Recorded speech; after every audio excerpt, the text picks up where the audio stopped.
Next week, May the 28th, the mid-season draft of the AFL kicks off, and the Tigers, as it stands right now, do not have a selection available in that mid-season draft, while we also have abundance of talent in our VFL program right under our noses that we're probably going to miss out on again.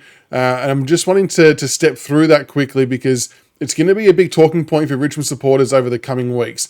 So like I said, next Wednesday is when the draft kicks off. Now, I'm not sure when the cutoff period ends for being able to free up a list spot, whether it's the day before or whether it's got to be this week. I'm truthfully not too sure.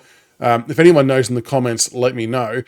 But I guess there's been a lot of talk over the last maybe 1 or 2 months on whether we need to pick up someone like a Massimo Razzo or a Tom McCarthy, someone to fill that half-back spot. There's been, I think, a couple of other VFL players from other clubs that we might have had a keen interest on from what I've read too. But the fact of the matter is we don't have a selection. So as it stands right now, pick 1 will be West Coast, pick 2 North Melbourne, pick 3 the Blues, pick 4 Bulldogs, pick 5 Essendon, pick 6 Collingwood, pick 7 Gold Coast. So they are the teams who have got list spots available to enter the mid-season draft. Now, a few players were, I suppose, on the tip of our tongue in terms of what might be happening in their space. Dion Prestia is probably the main one that kept popping up. Obviously had that prolonged injury and hasn't played a game yet, but the fitness report has kept suggesting that there's now a timeline on his return. I've had various reports and messages come through that he's training well and could be expected to play VFL the next couple of weeks. We've seen some imagery and some video of him at training in drills and things like that. So maybe it does seem like that his return to football is a lot closer than what we think, which is good for Dion. And if he can give us the good output that we know he can, good for us as well. And as I've said plenty of times, that someone of Dion's caliber deserves to do things on his own terms. And if he still believes he's got something to offer from a football capacity, and we still think that as well, then I'll back him and the club in to make that right call. Now, the other method that's been used previously is the long-term I list, but that's not really a thing anymore. It's now a deactivated list, which means if you put someone on that list, they can't play for the rest of the season. Whereas I think the long-term I list was like a 12 to 14 week scenario. So this is a bit more definitive in terms of they can't play at all. Now, when you look at our list of players returning, all of them, including Taj Houghton, Josh Gibcus, Harry Armstrong, who are probably on the longer side of things, they've all got set return dates. Like they're all scheduled to come back by about round 17 through to 2021, which is amazing. Like it's great that they've got these return dates and they're tracking well in their rehab and their recovery and things like that.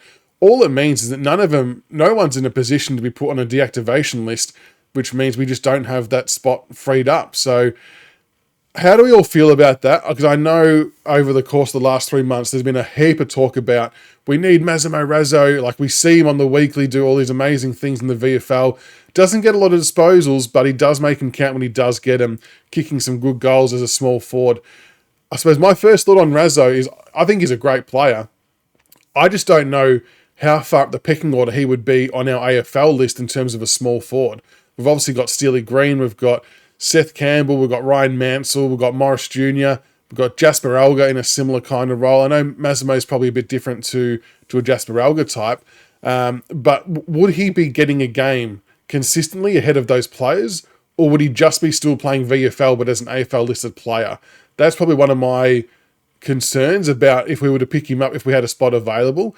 Then you've got Tom McCarthy, on the other hand, who's playing in our VFL side as well, who's transformed his game from a midfielder to a half-back flanker, using his skill and his speed and showing really, really good signs there, which probably prior to the last couple of weeks was more of a need, with Jaden Short maybe not performing as well as we would have liked, Trezise kind of moving up to the wing, Tom Brown doing some good work down there, but he can maybe play multiple roles as well.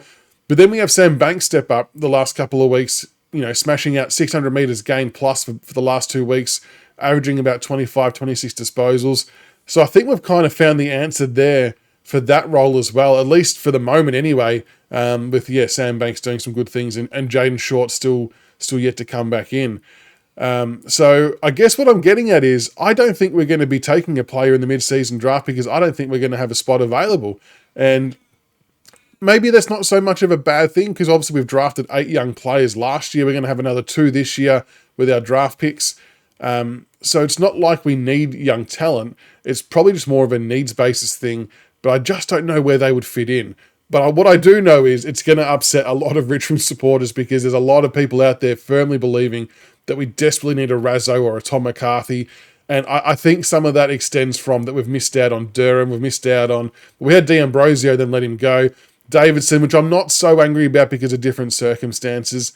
And I'm sure there's a few others that we've had slip through our fingers and end up at other teams. But I think it's also a big tick and pat on the back for our VFL program and what Steve Morris was doing and now what Jake Batchelor's doing, and just the development in its entirety. Because I think league-wide, our VFL program is regarded as a really, really good developmental and breeding ground. So that's why there's so many of our players that are now on the radar of other teams coming into these mid-season drafts, and it gives them great opportunity. And look, it's probably going to be unfortunate for us that we'll be a little bit weakened after next Wednesday, but it's a full credit and pat on the back to our development program and getting these kids up to speed, which is a good thing. I would much rather have that than the reverse. So there we go. That's my thoughts on the mid-season draft. Let us know what you think in the comments below. Will we take a pick? Will a spot magically open up somewhere along the line?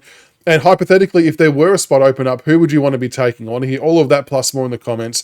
Make sure you like and subscribe for more Tiger content, and I'll see you for the next one. Go Tigers.